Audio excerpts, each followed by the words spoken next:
علیکم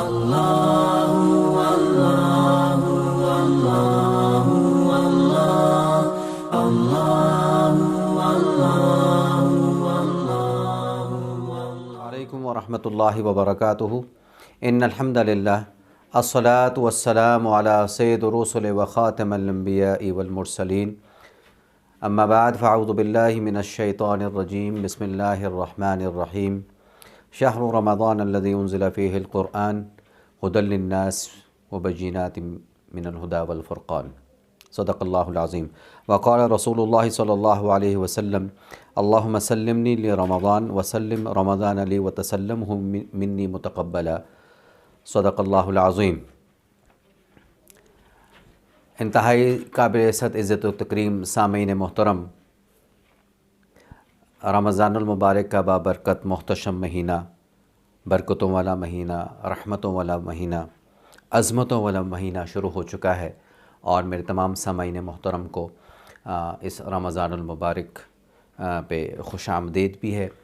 اور اللہ رب العزت کی بارگاہ میں دعا بھی ہے کہ اللہ رب العزت ہمیں اس رمضان المبارک کی قدر کرنے کی توفیق نصیب فرمائے، اور اللہ تبارک و تعالی ہمیں اپنی رحمت کو سمیٹنے کی توفیق نصیب فرمائے۔ میں نے آپ حضرات کے سامنے اللہ رب العزت کی لا ریب کتاب ہدایت، کتاب مقدس میں سے ایک چھوٹی سی آیت کریمہ کی تلاوت کی ہے،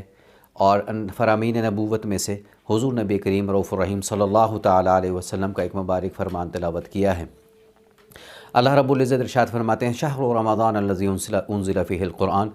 رمضان وہ بابرکت مہینہ ہے، وہ عظمت والا مہینہ ہے کہ جس میں قرآن نازل کیا۔ شہر رمضان الذی انزل فیہ القرآن، قرآن نازل کیا گیا، کیوں؟ ھدی للناس، انسانیت کی ہدایت کے لیے۔ رمضان اور قرآن یہ دونوں بہت ساتھ ہیں، ان کا چولی دامن کا ساتھ ہے، بالکل ساتھ ہیں، رمضان اور قرآن۔ اور پھر جو میں نے حدیث مبارکہ تلاوت کی ہے، اس میں حضور علیہ السلام ارشاد فرماتے ہیں، اور اس کو حضرت عبادہ بن صامت رضی اللہ تعالیٰ عنہ فرماتے ہیں کہ جب رمضان المبارک کا مہینہ آتا تو رسول پاک صلی اللہ تعالیٰ علیہ وسلم خصوصی طور سے ہمیں یہ دعا سکھایا کرتے، اللہم سلمنی لرمضان وسلم رمضان لی وتسلمہ منی متقبلا، اے اللہ مجھے رمضان کے لیے سلامتی عطا فرما، اور رمضان کو میرے لیے سلامتی والا بنا، اور اس مہینے کو میرے لیے قبولیت والا بنا دے۔ تو ہم بھی اللہ کی بارگاہ میں یہ دعا کرتے ہیں کہ اللہ رب العزت اس ماہ مقدس کو ہمارے لیے قبولیت والے بنا دے۔ اور اس کے ساتھ حضرت ابو ہریرہ رضی اللہ تعالیٰ عنہ ارشاد فرماتے ہیں کہ حضور علیہ السلام نے ارشاد فرمایا کہ جب رمضان المبارک کی پہلی رات آتی ہے تو شیاطین اور سرکش جنوں کو زنجیروں میں جکڑ دیا جاتا ہے، اور دوزخ کے دروازے بند کر دیے جاتے ہیں، اور پھر اس کا کوئی دروازہ نہیں کھولا جاتا، پھر جنت کے دروازے کھول دیے جاتے ہیں اور اس کو کوئی دروازہ بند نہیں کیا جاتا، اور پکارنے والا پکارتا ہے، اے خیر کے طلبگار آگے بڑھ، اور شر کے طلبگار ٹھہر جا، اور اللہ کی طرف سے بندے آگ سے آزاد کر دیے جاتے ہیں، اور یہ معاملہ ہر رات جاری رہتا ہے۔ جامع ترمذی کی یہ میں نے روایت پڑھی ہے۔ تو اللہ رب العزت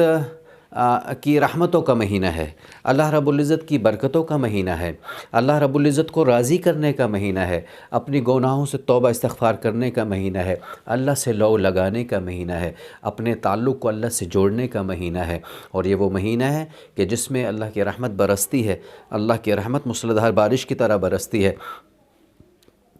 تو میرے اور آپ کو کیا چاہیے کہ ہم اللہ کی رحمت کو سمیٹنے والے ہوں، اللہ کی رحمت سے فائدہ اٹھانے والے ہوں۔ اللہ تبارک و تعالیٰ کی طرف سے ایک لوٹ سیل لگی ہوئی ہے، کس بات کی؟ اعمال صالحہ کی لوٹ سیل ہے، اجر کا ثواب بڑھ چکا ہے، اور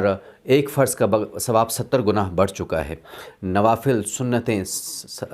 فرض کے برابر پہنچ چکی ہیں۔ تو اللہ تبارک و تعالیٰ تو دینے کے لیے اللہ تبارک و تعالیٰ نے عام کر رکھا ہے کہ اس سے میرے بندے فائدہ اٹھائیں۔ اب سوچنا میں نے اور آپ نے ہے کہ ہم اللہ کی رحمت کو کیسے حاصل کرتے ہیں۔ تو کہنا میں یہ چاہتا ہوں اس مبارک مہینے میں کہ رمضان کیسے گزاریں، اس میں ہمیں فوکس کرنے کی ضرورت ہے کہ اللہ تبارک و تعالیٰ سے سب سے پہلے تو شکر ادا کریں کہ اللہ تبارک و تعالیٰ نے ہمیں پھر ایک مرتبہ زندگی میں رمضان جیسا مقدس مہینہ عطا فرمایا ہے، اور یہ وہ مہینہ ہے کہ جس کی نبی پاک صلی اللہ علیہ وسلم دعائیں رجب کے مہینے سے شروع کر دیا کرتے تھے۔ آپ صلی اللہ علیہ وسلم کی دعاؤں میں ہمیں یہ دعا ملتی ہے، اللہم بارک لنا فی رجب و شعبان و بلغنا رمضان، اور یہ صحابہ اکرام کو آپ نے دعائیں سکھائی ہیں، اور یہ دعائیں سکھانے کا جو پرپز مقصد ہے وہ جو ہماری تربیت کے لیے ہے کہ ہم بھی اسی طریقے سے رمضان کو ویلکم کریں اور غفلت میں نہ رمضان گزاریں بلکہ اللہ کی یاد میں رمضان گزاریں۔ اور ہمیں اس بات پہ بھی توجہ دینے کی ضرورت ہے کہ اس رمضان میں ہم اپنے ٹائم ٹیبل کوئی سیٹ کریں، شیڈول کریں اپنے آپ کو، اور ذکر کا ٹائم رکھیں، قرآن کی تلاوت کا ٹائم رکھیں، نماز ذکر کا ٹائم رکھیں، ہر چیزوں کو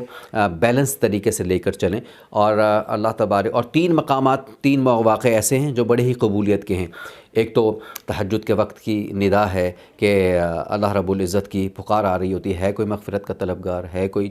اللہ سے مغفرت چاہنے والا ہے، کوئی اللہ سے رزق مانگنے والا ہے، کوئی بیمار جو شفا کا چاہنے والا ہو، تو اللہ کی رحمت تو برس رہی ہے۔ تو ہم تہجد کی نماز، عام طور پہ تہجد کی نماز میں کمی کوتاہی ہوتی ہے، لیکن رمضان المبارک میں تھوڑا سا ایک ایج مل جاتا ہے کہ جب ہم سحری کے وقت میں اٹھیں تو تھوڑا سا انسان مشقت کرے اور وضو کر کے 2 رکعت نماز ادا کر لے۔ بہتر ہے 8 رکعت پڑھیں، 8 نہیں پڑھ سکتے 2 رکعت پڑھ لیں، اور اس کے بعد توبہ استغفار کریں۔ اللہ پاک نے اپنے مقربین کی جو ایک صفت بیان کی ہے وہ یہ ہے، وہ بالاسحار ہم یستغفرون، کہ صبح کے سحریوں کے وقت میں اٹھنے والے، استغفار کرنے والے یہ ہیں اللہ کے برگزیدہ اور اللہ کے مقربین۔ تو ہم تہجد کی نماز کا اہتمام کریں، پھر ہم سنت سے جڑنے کی کوشش کریں۔ نبی پاک صلی اللہ علیہ وسلم کی سنت مسواک، عام طور پہ اگر ہم اس میں کوتاہی کرتے ہیں تو رمضان المبارک ہمیں یہ اپورچونٹی مہیا کرتا ہے کہ ہم رمضان المبارک میں کم از کم مسواک کی سنت، جب بھی وضو کریں مسواک کو استعمال کریں۔ اور اس کے بعد ساتھ ساتھ پھر جو وقت ہے افطار کا وقت ہے، وہ دعا کی قبولیت کا وقت ہے، اس میں خوب دعائیں کی جائیں۔ یہ دعائیں کرنے کا وقت ہے اس وقت، جیسے کہ میں اور آپ جانتے ہیں کہ پوری انسانیت پر کرونا کی وبا چھائی ہوئی ہے، تو اس صورت میں بھی ہم دعا کریں کہ اللہ رب العزت ساری انسانیت کو اس سے محفوظ رکھے، بالخصوص عالم اسلام کو اس سے محفوظ رکھے، اور سب کے لیے خیر والا معاملہ فرمائے، اور ہمیں اپنے وقت کو قیمتی بنانے کے اللہ توفیق نصیب فرمائے، اور اس رمضان کی بہاروں کو، اس رمضان المبارک کی قیمتی ساعتوں کو اللہ رب العزت ہمیں اس سے فائدہ اٹھانے کی توفیق نصیب فرمائے۔ قرآن سے اپنے آپ کو جوڑیں، قرآن کی تلاوت کریں، اور وقت ملے تو تھوڑا سا ترجمہ بھی قرآن کا پڑھیں۔ تو یہ چھوٹی چھوٹی باتیں ہیں جن کو ہم اپنا کر اپنے رمضان کو قیمتی بنا سکتے ہیں۔ اللہ تعالیٰ سے دعا ہے کہ اللہ تبارک و تعالیٰ ہمیں اس کی سمجھ توفیق عطا فرمائے۔ وآخر دعوانا الحمد للہ رب العالمین۔